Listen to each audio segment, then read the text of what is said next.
कभी कभी ऐसा होता है ना कि जो कहानियां हमें सबसे सीधी साधी, सबसे आसान लगती हैं, असल में उन्हीं में सबसे गहरे सबक छिपे होते हैं। आज हम तीसरी क्लास की किताब से एक ऐसा ही चैप्टर, एक ऐसी ही कहानी को परत दर परत खोलकर देखेंगे और समझेंगे कि कैसे एक सिंपल सी कहानी असल में सिखाने का एक बहुत ही जीनियस तरीका है। तो चलिए शुरू करते हैं। हे पेड़, मुझे तरह तरह का खाना दो और कुछ नहीं, बस मधु की ये एक इच्छा। और यहीं से शुरू होता है एक ऐसा एजुकेशनल सफर जो दिखने में जितना सरल है, अंदर से उतना ही सोचा समझा और कमाल का है। तो कहानी की पहली परत, यानी ऊपर ऊपर से ये कहानी क्या है? कहानी का हीरो है मधु, एक ऐसा लड़का जिसे खाने का बहुत शौक है। उसकी दुनिया खाने के आसपास ही घूमती है। कहानी की शुरुआत होती है एक बहुत ही अच्छे काम से। मधु अपना खाना एक बूढ़े आदमी के साथ शेयर करता है और इस दयालुता के बदले में उसे क्या मिलता है?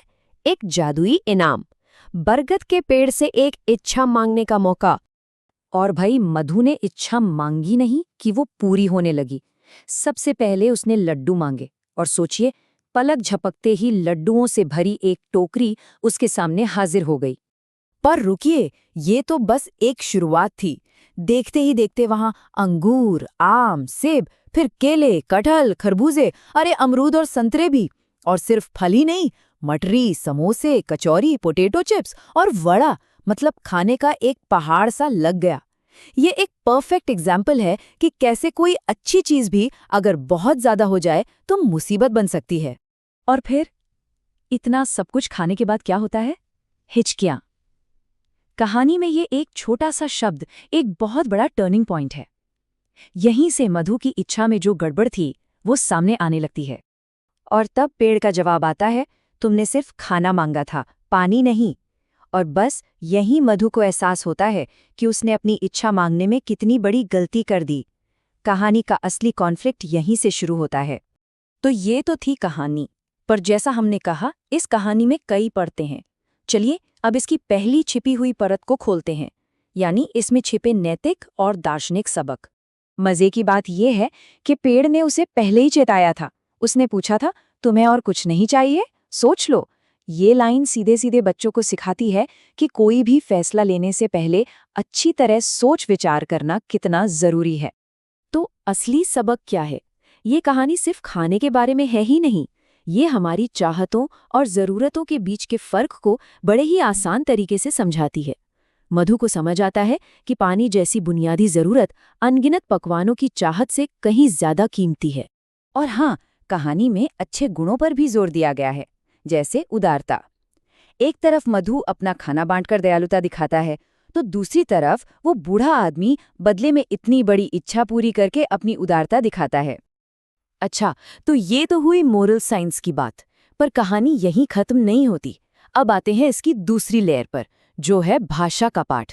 ये कहानी असल में एक लैंग्वेज इंजन की तरह काम करती है। देखिए कितने स्मार्ट तरीके से इस कहानी में नए नए शब्द डाले गए हैं।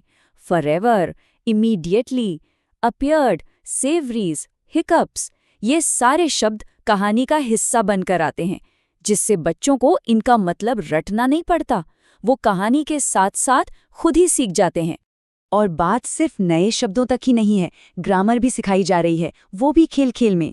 जैसे दो अलग अलग वाक्यों को और या लेकिन लगाकर कैसे जोड़ा जाता है, ये कहानी के बाद आने वाली एक्सरसाइज में बहुत अच्छे से समझाया गया है।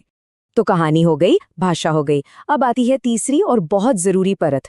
बच्चों को सिर्फ एक पैसिव रीडर बनाने की जगह उन्हें एक्टिवली कुछ करने के लिए मोटिवेट करना। किताब में एक सेक्शन है लेट अस थिंक, और उसमें एक सवाल है जो बच्चों को सोचने पे मजबूर कर देता है।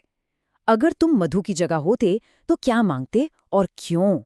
ये सवाल बच्चों की क्रिटिकल थिंकिंग को जगाता है और उन्हें कहानी से पर्सनल लेवल पर जोड़ता है। और सोचने के बाद बारी आती है कुछ बनाने की। एक मजेदार एक्टिविटी जिसमें बच्चों को एक टेबल मैट बनाना है, फलों और सब्जियों की ड्राइंग बनाकर उस पर रंगीन कागज चिपकाकर। ये एक्टिविटी कहानी की थीम को और भी मजबूत करती है और लर्निंग को मजेदार बना देती है। तो चलिए अब इन सारी परतों को एक साथ जोड़कर देखते हैं। ये जो मधु की इच्छा वाली कहानी है, ये सिर्फ एक कहानी नहीं है, बल्कि उससे कहीं ज्यादा है। पहली परत, एक सीधी साधी मजेदार कहानी। एक लड़का, उसकी एक इच्छा और उससे सीखा गया एक सबक। ये वो नींव है जिस पर बाकी सब कुछ टिका है।